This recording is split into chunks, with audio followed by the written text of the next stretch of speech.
Joydeep sir MCQ করান, প্রচুর MCQ করান এবং তোরা সেই এমসিকিউ গুলো করতে পারিস। কিন্তু তারপরে কি হয়, এমসিকিউ গুলো করার পরে তারপরে যখন তোরা নতুন কোনো এমসিকিউ দেখিস, তোরা সেটা আর করতে পারিস না। তাহলে সেটা কেন হচ্ছে সেটা আমি বলবো। বাট জয়দীপ স্যার যেটা বললেন যে এরকমও হতে পারে যে অজানা কোনো এমসিকিউ এলো যেটা সম্পর্কে তোর কোনো কনসেপ্ট নেই, সেইটাকেও হয়তো তোরা ইউনিট দেখে বাকি অপশন এলিমিনেট করে কিংবা ডাইমেনশন দিয়ে ম্যাচ করিয়েও তোরা উত্তর বার করতে পারিস। মানে যদি তোরা চাস, এবং সেই চাওয়াটা কিন্তু ডাইরেক্টলি পরীক্ষার দিন হবে না। মানে পরীক্ষার দিন গিয়ে তোরা সরাসরি গিয়ে ভাববি আমি ম্যাজিক্যালি আননোন এমসিকিউ করে দেবো, এদিকে সারা বছর তুই যখনই নতুন এমসিকিউ দেখেছিস তুই স্কিপ করে গেছিস, তাহলে সেটা কোনোদিনই হবে না। এই কয়েকটা জিনিস বলেছে, এছাড়াও বাকি স্যার ম্যাডামেরাও বলবেন প্রত্যেকটা টপিকে কথা।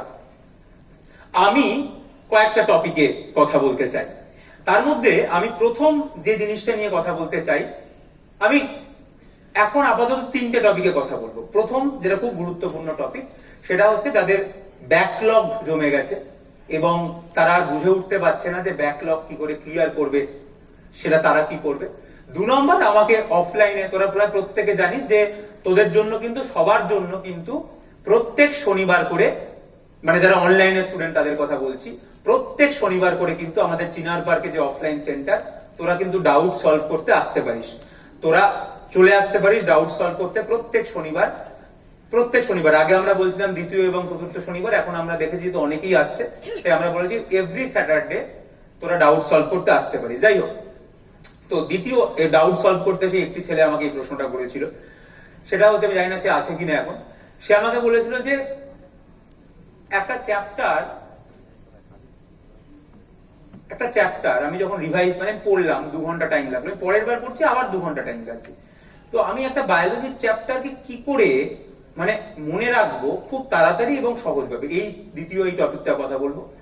3 নম্বর একটা টপিক কথা বলবো, যেহেতু এখানে প্রচুর 11 এর স্টুডেন্ট রয়েছে, এটা খুব ইম্পর্টেন্ট। যেহেতু প্রচুর 11 এর স্টুডেন্ট রয়েছে এবং তারা প্রতিদিন আমার মনে হয় তাদের টিউশনে অপমানিত হয় অনেকেই। তারা বলে যে কি করছিস তোরা, ফার্স্ট সেমিস্টারের নাম্বার কমে যাবে, সেকেন্ড সেমিস্টারের নাম্বার কমে যাবে, বোর্ডসটা ঝুলে যাবে, তারপরে নিটটাও পাবি না, সবই শেষ হয়ে যাবে, তাই এনসিইআরটি পড়ে লাভ নেই, তার থেকে XYZ যে বইগুলো আছে মোটা মোটা সেগুলো পড়, বা আমরা যে নোটগুলো দিচ্ছি যেখানে আমরা কোশ্চেন উত্তর পড়াচ্ছি সেইগুলোকে মুখস্থ কর। স্কুলের টিচাররাও হয়তো অনেক সময় বলেন, বা বাড়িতেও হয়তো অনেক সময় বলে যে নিট পরেও দেখা যাবে, আপাতত বোর্ডসে ফোকাস কর। তো এইটা নিয়ে আমি এই 3টে টপিকে এখন কথা বলবো। তো প্রথম যে টপিকটা